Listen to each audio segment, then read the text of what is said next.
Alright guys, what's going on? It's Phil here, and welcome to the May 24th, 2025 edition of Saturday Night's Main Event. This is my full show review for that show. Let's just be honest, guys, when it comes down to this entire weekend being filled up with professional wrestling, with WWE and AEW taking over the entirety of Memorial Day weekend, I'm getting this out to you guys on a Tuesday. So when it comes down to Saturday Night's Main Event review, it may come out to you guys a little bit later than usual, but at the end of the day, I did want to sit down and talk about Saturday Night's Main Event because this was honestly a very good show for what it was. Normally, when it comes down to Saturday Night's Main Events, we normally just try to lower our expectations because of what WWE has done and presented with Saturday Night's Main Events earlier on in the years. Ever since the show came back, it really hasn't been too groundbreaking, too canon like when it comes down to the storyline driven narratives that WWE normally does. But for this Saturday Night's Main Event, oh boy, did we actually get some narratives that we have to build upon because at the end of the day, there were some very big moments on the show. From Seth Rollins getting a third man, which we will be talking about in great length, from a solid world championship main event, which saw the return of the American Nightmare. There are some big things that happen on this episode of Saturday Night's Main Event, and hopefully for future episodes, we can continue to build upon that. But we are here to talk about things match by match. I'm going to be giving you guys what I liked, what I did not like, and ultimately, at the end of the day, just give you guys where I think WWE can go from here into the future with Money in the Bank happening very soon and other PLEs sprinkled around the calendar. So as always, make sure you guys hit that like button, subscribe to the channel if you are new, and turn on the bell for all notifications. That way you guys never miss another upload right here on the YouTube channel. And by the way, guys, my AEW Double or Nothing 2025 full show review will be out on Thursday. So like I said, guys, I'm trying to catch up when it comes down to the content for all the things that happened this weekend. So stay tuned for all the stuff that you guys got. But shorts will be coming out throughout the rest of the week as well, so stay tuned for those as well. Alright, enough rambling on. Let's get right into talking about Saturday night's main event. Let's kick things off with what started the night, which was a tag team match between CM Punk and Sami Zayn, taking on Seth Rollins and Bron Breakker. Now, when it comes down to this tag team match, starting off the show, I honestly thought that this really could have been a contender for the main event of Saturday Night's Main Event, but I absolutely love the fact that they kicked things off with this tag team match, mainly because of the storyline arc that was going throughout this entire thing. We all know that CM Punk and Sami Zayn were really just teamed up together because they had that common enemy in Seth Rollins and Bron Breakker. And at the end of the day, that's really what they were aiming to do. They all had matching gear on, so that was fantastic in terms of the actual, unity of these two teams. Nothing really happened in terms of somebody was going to turn on the other or anything like that, but this was the first tag team match for this new group of Seth Rollins and Bron Breakker, so you knew at some point throughout this entire tag team match, these two had to pick up the victory because this is such a brand new faction that we gotta have the right people go over here, which of course was Seth and Braun. And that's exactly what happened. Seth Rollins and Bron Breakker picked up the victory in this tag team match by pinning Sami Zayn after a huge spear by Bron Breakker. And when it comes down to the actual storyline narrative of this match, we finally have the third man be revealed from this entire new group that Seth Rollins is forming. We see Big Bronson Reed come out of the crowd and absolutely obliterate and destroy CM Punk, put him through the barricade, and that's what led to Sami Zayn getting distracted, turns around into the massive spear by Bron Breakker, and that is how we get this new form, this new faction of Seth Rollins and Bron Breakker picking up the win to kick things off as Saturday Night's main event, and now we have Big Bronson Reed as the third man for this new faction. It's absolutely fantastic seeing somebody like a Bronson Reed join this new faction from Seth Rollins and Bron Breakker, mainly because before Bronson Reed was even injured from that War Games match, he was on an absolute tear. He was on a run of a lifetime, and now he is coming into this faction red hot, better than ever, and this faction is now even more badass than it already was. When it comes down to a recording of this video, the Monday Night Raw after Saturday night's main event just concluded, and they tried their best when it comes down to the explanation as to why Bronson Reed was able to join this faction with Seth Rollins after everything that those two have been through, considering the last time we saw these two, Bronson Reed completely annihilated Seth Rollins with the 6 tsunamis and everything. But we gotta continue to build upon this because they really didn't do such a great job at the explanation. So hopefully more of an explanation will be coming as to why Bronson Reed was able to join this group with Seth. But when it comes down to the grand scheme of things, I'm going to let WWE do their job, and I'm going to allow them to explain to me as to the reason why Bronson Reed is in this group.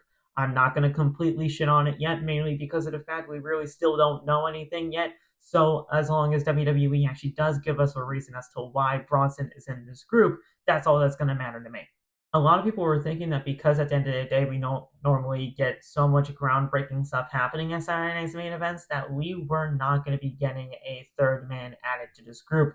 But WWE actually did it. They pulled the trigger. They got a third man in this group now with Seth Rollins, Bron Breakker, and Paul Heyman. And I'm so glad that WWE did that because not only is this just a great spot for somebody like Bronson Reed, but I don't think we're done yet. I think we could be seeing a fourth man. I think we could possibly be even seeing a fifth man added to this group, all in due time, of course. But this whole entire group that Seth Rollins is leading is easily going to be one of the most, if not the most, story-driven things in WWE for months to come, possibly heading into this upcoming WrestleMania. I mean, I know we just got done with WrestleMania like about a month ago at this point, but regardless, this is definitely going to be something that we're going to be having to look forward to for this upcoming year and beyond. So it's absolutely fantastic seeing stuff like this happen, but I'm so glad that they did that. And this was a perfect way to kick things off for Saturday night's main event. And now, by the time that this recording is coming out, Seth Rollins is now in the Money in the Bank ladder match. So when it comes down to everything there, they're still continuing to make this faction red hot, and I'm super happy about it. But I've rambled on long enough. This match was a very good match to kick things off for Saturday night's main event. Let's move on to the next thing, which of course was the Women's United States Championship matchup between Chelsea Green and the champion Zelina Vega. And I'll just say it right here, right now, guys. This match did not need to be on the show. This match was completely last minute in terms of it actually being put on the Saturday night's main event card. At the time of my recording, when it comes down to the prediction show, we only have 4 matches, and this match was not on that prediction show, mainly because it was not announced yet. And they added it on the Friday Night SmackDown episode before Saturday Night's main event. And honestly, you probably could have just had that match on that episode of Friday Night SmackDown instead of putting it on Saturday Night's main event because this match only got 5 minutes. This match, in terms of an actual in-ring perspective, really wasn't all that great either. I mean, we did get some solid spots here and there when it comes down to the powerbomb on the outside to Zelina Vega, and then we had a great code red from the second rope. But other than that, I mean, the 619 was a little bit messed up by Zelina Vega. It actually busted open Chelsea Green's nose, and the match really just was not good in any way, shape, or form. But Zelina Vega did retain her Women's United States Championship, and honestly, at the end of the day, that's really all that mattered here. Look, I just want to see Zelina Vega do bigger and better things with the Women's United States Championship other than Chelsea Green. I feel like we need to split away Chelsea and Zelina Vega from this Women's United States Championship title picture. Let Zelina Vega do her own thing with the Women's United States Championship, because at the end of the day, when it comes down to the 2 Women's Mid-Card Championships, it's on 2 different stratospheres when it comes down to the overall prestige of these championships. The Women's Intercontinental Championship over on Monday Night Raw is absolutely fantastic, while the Women's United States Championship over on Friday Night SmackDown could be a very good card. It could be a very great championship for the SmackDown Women's Division, but they're just not treating it in that way. You got to get new challengers for Zelina Vega, and that is just that's obvious at this point. So the match was what it was. We had Zelina retain the title, but at the end of the day, this really could have just been saved for an episode of Friday Night SmackDown, and we could have either had another women's match on the card or just kept it to the 4 matches. Now, I know that might have sounded just a little bit harsh, but at the end of the day, that's just how I feel. And regardless of however I may feel about this entire situation, I just want the Women's United States Championship in a better light. And that is what I mostly care about out of all of this. So hopefully WWE has a better plan for Zelina Vega and that Women's United States Championship title picture, because that title definitely deserves better than what we got on Saturday. Now let's talk about the non-title match between John Cena and Ron Cena, aka R-Truth. That's right, I said Ron Cena. I mean, the man came out in full John Cena attire, full R-Truth inspired John Cena gear, and he came out to John Cena's music. He did the whole thing, "You Can't See Me." He ran down to the ring. He saluted Stu. He did absolutely everything that John Cena used to be before this heel turn, and it was absolutely perfect. This match is not going to be your 5-star classic from Dave Meltzer, but at the end of the day, this was perfectly well done by the WWE. R-Truth was literally going in there as a representation of what John Cena used to be, and this match, even though it was only 5 minutes, was just absolutely everything it needed to be and more. This match isn't a technical classic. This match is not going to be like your high-flying, typical stuff that you normally get to see on any other kind of weekly show. At the end of the day, we are just seeing John Cena face-to-face with his former self in the representation of R-Truth, of course, and it was great. It really was great. And the ending sequence of this entire thing was great as well, because when we saw R-Truth really have a comeback moment of John Cena-esque, we see John Cena go to the outside, grab the championship, looking to hit R-Truth with the championship, but then he stares into the face of R-Truth and he's like, "What am I doing? What am I thinking? I can't do this to thing I used to be. I can't. It's R-Truth, for God's sake." So he hands the championship back to the referees so that he can hand it to the timekeeper, only so that Cena can just kick R-Truth right where the sun don't shine, hit him with an AA, and pick up the victory 1, 2, 3. And John Cena picks up the win at Saturday Night's main event. Like I said, this match was not long. This match was not anything too groundbreaking, but at the end of the day, it did not need to be, because John Cena is trying to ruin professional wrestling. That's exactly what he is doing. And if he is literally doing this to the representation of what he used to be, John Cena, he's the heel of all heels. And at the end of the day, this man is truly going to be on a run of a lifetime with this championship around his waist. Now, when it comes down to what's next, when it comes down to these two in particular, John Cena has a tag team match with Logan Paul to worry about in 2 weeks' time against the returning American Nightmare Cody Rhodes and the World Heavyweight Champion in Jey Uso, which we'll be talking about later on in this video. And then R-Truth is just going to be R-Truth. I don't know where R-Truth is really honestly going to go from here, but R-Truth just being the guy that he is, being the great comedy character that he is, this man had 2 weeks to build up a match with John Cena, and he did an absolutely phenomenal job at it. R-Truth is always going to be a national treasure in my eyes. This man can do no wrong. But this match is absolutely a thumbs up for me. Did everything that it needed to, and at the end of the day, John Cena won, and that's all that mattered. Now let's talk about the steel cage match between Damian Priest and Drew McIntyre. This steel cage match was very well done. Damian Priest and Drew McIntyre, even though many people at the beginning of this entire feud, all the way back during the build of WrestleMania, a lot of people were not down for this feud to even be happening in the first place. But then all of a sudden, when we saw the match happen at WrestleMania, a lot of people changed their tune in terms of what WWE was actually giving us here. Look, at the end of the day, Damian Priest and Drew McIntyre are absolutely phenomenal workers in their own right. Drew McIntyre and Damian Priest definitely earned the right to be given a steel cage match after everything that those two have done to really make that WrestleMania hardcore street fight type match that much special when it came down to the actual overall in-ring aspect of that match. This steel cage match was very fun for what it was, even though it really wasn't too long of a steel cage match.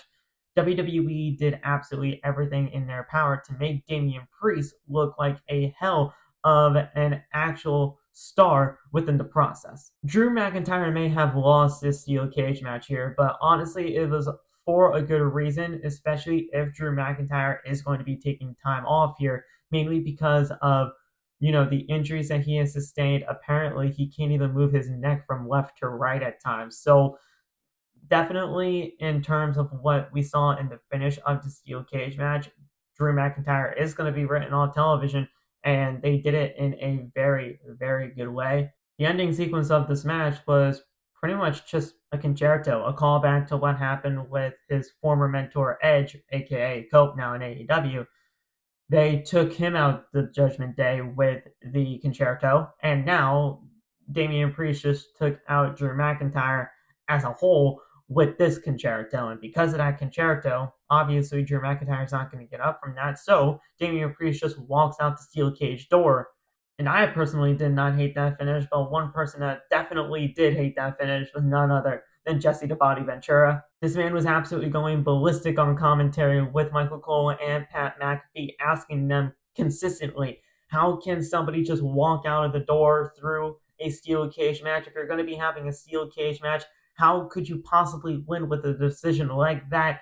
If you're going to have a steel cage, fight in the goddamn steel cage, actually either escape over the cage or pin somebody inside. I mean, the man was just going on and on about how he just absolutely hated somebody winning over the fact that they can just walk out the door. And I don't technically disagree with Jesse on this entire topic, mainly because of the fact that even though we don't normally get to see steel cage matches all that often, it definitely seems a little bit anticlimactic seeing somebody just walk out the steel cage door, even if it's on, nationwide television and it's on NBC. This wasn't the most brutal steel cage match of all time, but this was definitely a solid steel cage match for what it was. And it does seem a little bit odd that you are just going to be seeing somebody walk out the steel cage door instead of pinning somebody in the ring or try to escape over the top.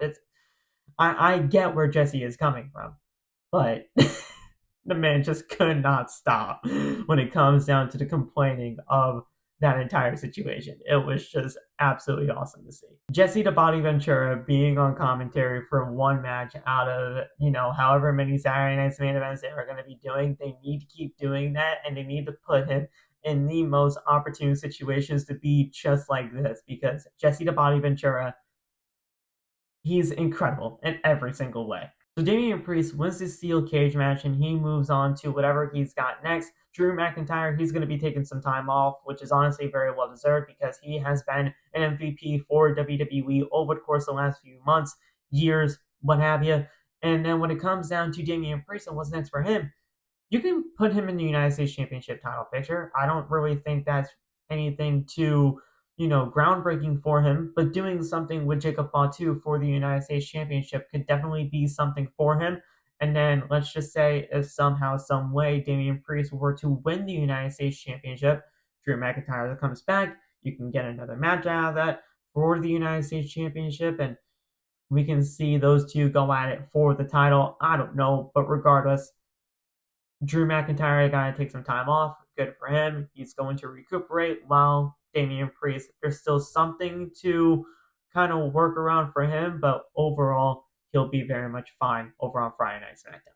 We'll see in due time what happens for the both of them, but at the end of the day, it's time to talk about that main event, which was Jey Uso defending the World Heavyweight Championship against Logan Paul. Now, before this main event, we actually saw Jey Uso meet up with the undisputed WWE Champion in John Cena, where John Cena noted that if Logan Paul were to actually win the World Heavyweight Championship in this main event, that would be absolutely devastating, mainly because he would be the only world champion in the WWE, considering how much time John Cena does not really want to show up for the WWE, and if John Cena does retire with the championship around his waist, Logan Paul would be the only world champion in the WWE. So that would truly ruin professional wrestling. So a lot of pressure was on Jey Uso for that instance. And I love that John Cena did this, mainly because of the fact that the last time we saw these two was in the Royal Rumble match, where Jey Uso eliminated John Cena to win the 2025 Men's Royal Rumble. I mean, it was absolutely fantastic. Then And the fact that we actually did get to see a face-to-face confrontation with them nowadays after everything that's happened with John, this was just really, really well done. But in terms of the actual match that happened between Jey Uso and Logan Paul, from the stuff that we saw on television, this match was honestly really not all that bad. I mean, there were a, there was a 4-minute commercial break in this match for the 10 minutes left that we had on the show. So the fact that we saw 2 minutes of this match on television, followed by a 4-minute commercial on NBC, and then all of a sudden we just see the rest of this match on television after that, like 3 or 4 minutes after that.